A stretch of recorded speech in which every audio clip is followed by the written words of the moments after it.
Right now, the global luxury sector is dealing with a severe case of consumer fatigue. Looking at this chart of global revenue growth, the fatigue makes sense. Recent gains haven't come from selling more items.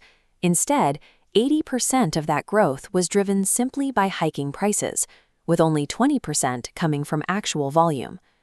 But in India, the trajectory is different. The market is on pace to exceed $20 billion by 2030.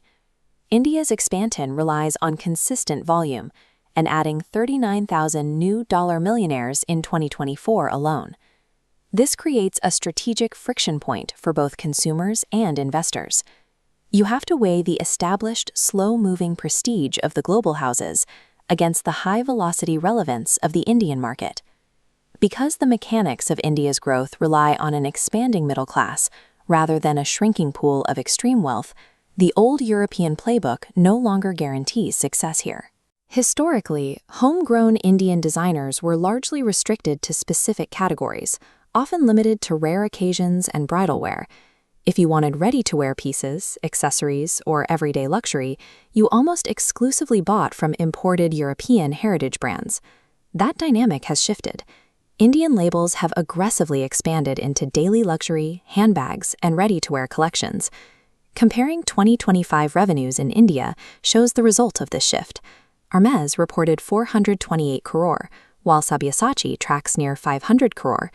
Manish Malhotra achieved 308 crore, growing 35%, matching top imports.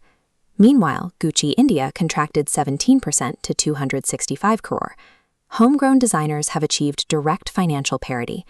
As a buyer, you are now actively choosing between the static legacy of an imported label and the agile cultural relevance of an Indian brand. The financial math behind this homegrown surge is straightforward. Designers transitioned their businesses from selling one expensive outfit for a single wedding to selling items you use every day. Aesthetically, this means moving away from heavy embellishments towards sleek, functional Pret collections that fit effortlessly into modern wardrobes. There is a clear trade-off here.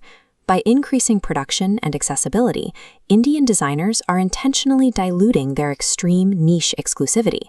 In exchange, they gain massive cultural presence and, most importantly for their bottom line, repeat purchases. Global brands that rely on safe legacy designs and continuous price hikes are missing out on this high-frequency consumption cycle. In the 2025 Indian market, a brand's scale is dictated by how often its products integrate into daily life, rather than the rarity of the occasion they are bought for. This shift in consumption is driven by a specific demographic: Henrys, high earners not rich yet, and dual-income households without kids. These working professionals with rising disposable incomes are actively rejecting the old model of paying exorbitant premiums for static, safe designs. The rigid expectations of heritage luxury are now fracturing, making way for a rapid, dynamic pursuit of trends. The capital once reserved for physical assets is now flowing into experiential luxury. Consumers are spending on bespoke travel, exclusive private villas, and curated high-end dining. Buyers are making a conscious trade-off. They are sacrificing the long-term heirloom value of a traditional physical asset in order to gain immediate social validation and dynamic experiences. Geographically, the epicenter of this spending is expanding beyond major metros into Tier 2 cities like Surat, Indore, and Chandigarh. This expansion is anchored by rapid infrastructural development, with modernized premium retail complexes built specifically to capture this new regional wealth. To penetrate these emerging cities quickly, brands are using gateway luxury, specifically high-end beauty and personal care, as their primary entry wedge. In these new retail environments, you see dense, highly accessible multi-brand zones that encourage trial and discovery without intimidating first-time buyers. The strategy is working. Over 50% of luxury sales now originate outside metropolitan hubs, and the Indian luxury beauty market is projected to reach $1.6 billion by 2028. However, there is a risk. While this mass-accessible premiumization provides highly lucrative revenue streams, brands risk diluting their core prestige by heavily associating their logos with lower-priced entry items. To navigate this fractured market, we can map your options on a matrix. The vertical axis represents the capital investment required, and the horizontal axis represents trend agility and cultural relevance. For the traditionalist, global heritage hard luxury, like classic Swiss watches and heritage leather goods, lands in the high-investment, low-trend quadrant. If your primary goal is quiet luxury and long-term wealth preservation, this quadrant remains your safest harbor.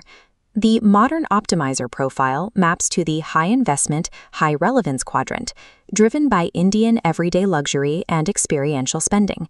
For maximum daily utility and immediate identity expression, your capital is best deployed here, alongside the Indian Vanguard. For the aspirational buyer, Gateway Beauty maps to the low-investment, high-relevance quadrant. This area offers the highest immediate return on investment for accessing the luxury feeling without requiring prohibitive amounts of capital. The data shows that the era of India playing catch-up to European luxury has ended.